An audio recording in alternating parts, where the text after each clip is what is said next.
And to get us kicked off and to have me stop talking, I'm going to ask the first speaker to weigh in with a few comments. So I'm looking at 6 minutes past 4. So to keep us all on time, Daniel, if you could speak for about 5 minutes, I'd just like to introduce Daniel Yang from the Gordon and Betty Moore Foundation.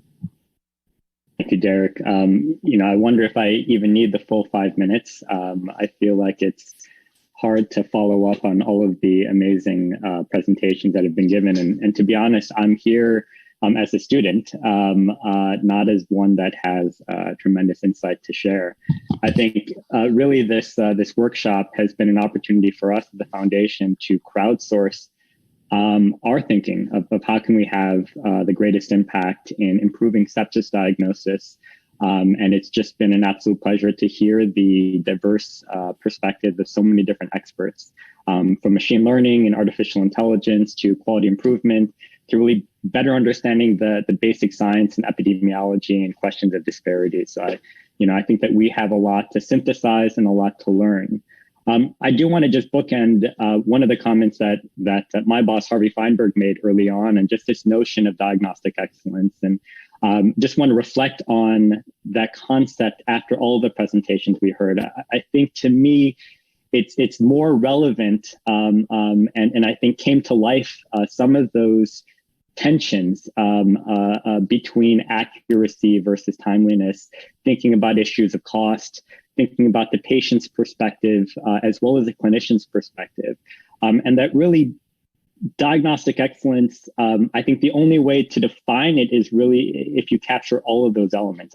We don't know what excellence looks like. It's some sort of optimal within all of those 5 parameters. I think the one thing that we've learned is that you can't achieve excellence unless you're measuring all 5 of those.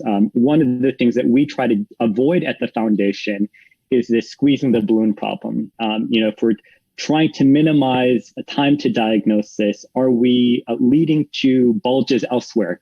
Are we rising costs in a way that are unsustainable? Are we leading to frustration among clinicians or patients? Are we negatively impacting the accuracy?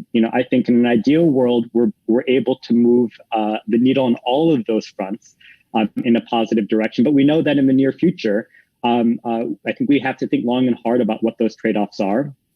I think optimal sepsis diagnosis will hopefully change and evolve over time. So I think the only message that we have is, that we need to capture all of those different elements, and we need to look at the unintended consequences of improving for one parameter, and what types of effects that might have elsewhere in the system. I think the other hat I can wear is that of a clinician. I work in the emergency department at the San Francisco VA hospital. I work overnight shifts by myself, and so I live this diagnostic uncertainty. That picture that Raj Rakwani shared of the physician working a 12-hour shift overnight, really resonated with me. And what I've been seeing with a lot of this sepsis diagnosis and machine learning and AI algorithms is how do you better diagnose sepsis in the hospital or in the ICU? I can tell you that as a clinician, what keeps me up at night are not the patients that I admit to the hospital or the ICU. It's the patients that I send home, or the patients that I'm not sure if I should send home. It's not the patients with the lactate of 6 and a white count and a high fever that are diagnostic challenges. It's a patient with that's 75 years old with five comorbidities, a little bit of tachycardia and some back pain that I grapple with. And so I think sepsis diagnostic excellence has to help clinicians like me, not be the world's expert clinician, but an average clinician. In supporting my ability to safely send patients home, but also to identify the patients that may need additional support. Also, I'd have to say that, sitting in the ER, sometimes I feel like all of that decision is such a high stakes decision. That if I make an error, that I may send this patient home and we'll never see them again.